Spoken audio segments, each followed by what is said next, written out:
Bonjour à toutes et à tous, soyez les bienvenus sur TV Vendée pour ce nouveau journal. Et pour commencer cette édition, parlons d'éducation et d'orientation. Ce jeudi, les lycéens vendéens pourront s'inscrire jusqu'au 29 mars sur la plateforme Parcoursup pour constituer leur dossier et formuler leurs premiers vœux. Certains pourront ainsi se tourner vers l'armée. Le CIRFA, le centre de recrutement des forces armées, se déplace d'ailleurs régulièrement dans les établissements scolaires pour présenter les métiers de l'armée. Exemple dans ce reportage à Aisne, devant quelques 70 collégiens volontaires. Regardez. C'est un cours un peu spécial auquel assistent ces quelques 70 collégiens. Ils se sont tous portés volontaires pour cet échange avec l'armée de terre et la marine nationale.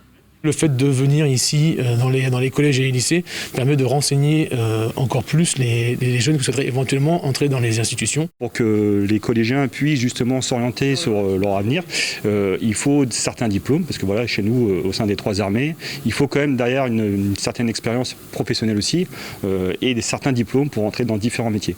Donc pour ça, on les conseille au tout début justement sur les différentes possibilités qu'ils ont au sein des armées.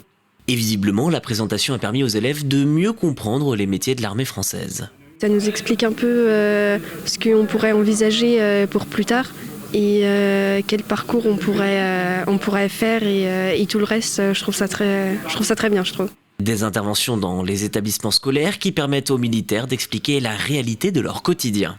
Souvent, on va idéaliser un petit peu le métier, comme je parlais tout à l'heure du métier de maître de chien, qui est un très beau métier, mais c'est pas juste parce qu'on aime les chiens qu'il faut rentrer maître de chien, d'accord ?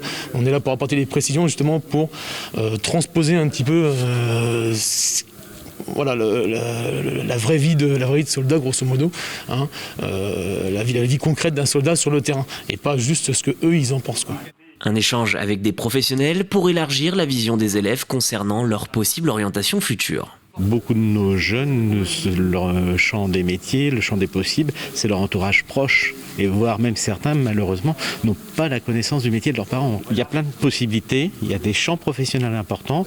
On rentre dans une formation et on sait très bien aujourd'hui que demain, ils rentreront peut-être sur un premier métier, puis il y aura un autre métier. La carrière ne sera pas uniquement dans le même métier toute la vie. Mais c'est ça qui est important, c'est de savoir rebondir et de savoir qu'il faut toujours travailler pour pouvoir progresser.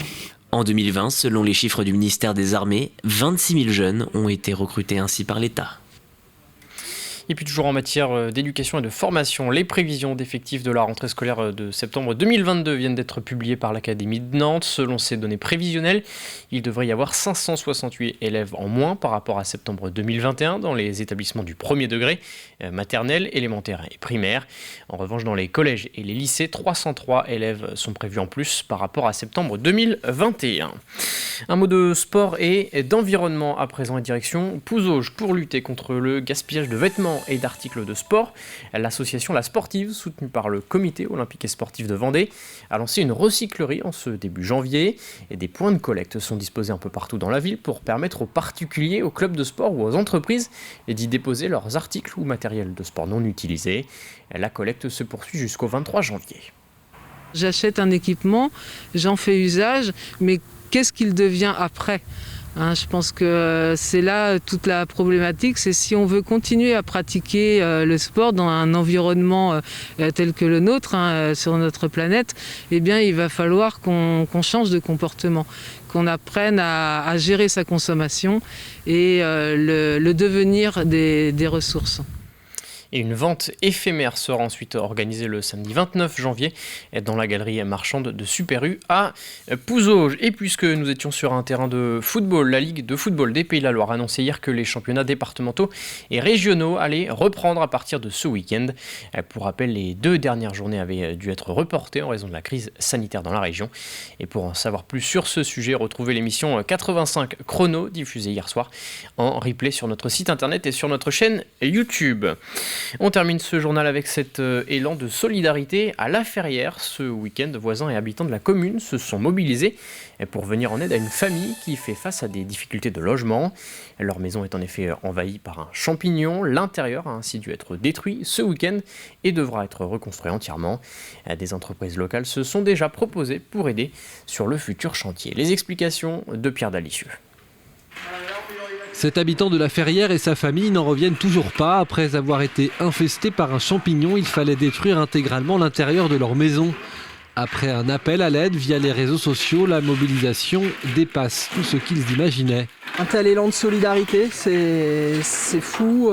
Et derrière nous ce matin, c'en est l'exemple. Je ne sais même pas combien il y a de personnes sur le chantier, peut-être 25, 30. Des personnes toutes touchées par la situation que vit cette famille, parmi elles des amis, mais surtout des inconnus. Je connais pas du tout ces gens-là, j'ai vu qu'il y avait une bouteille à la mer de lancer sur les réseaux sociaux.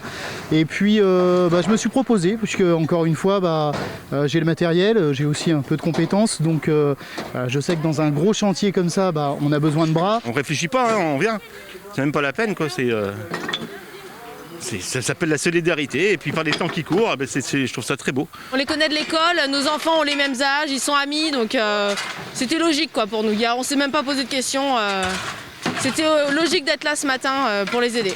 Dans la maison, il faut tout détruire et voici l'origine du problème.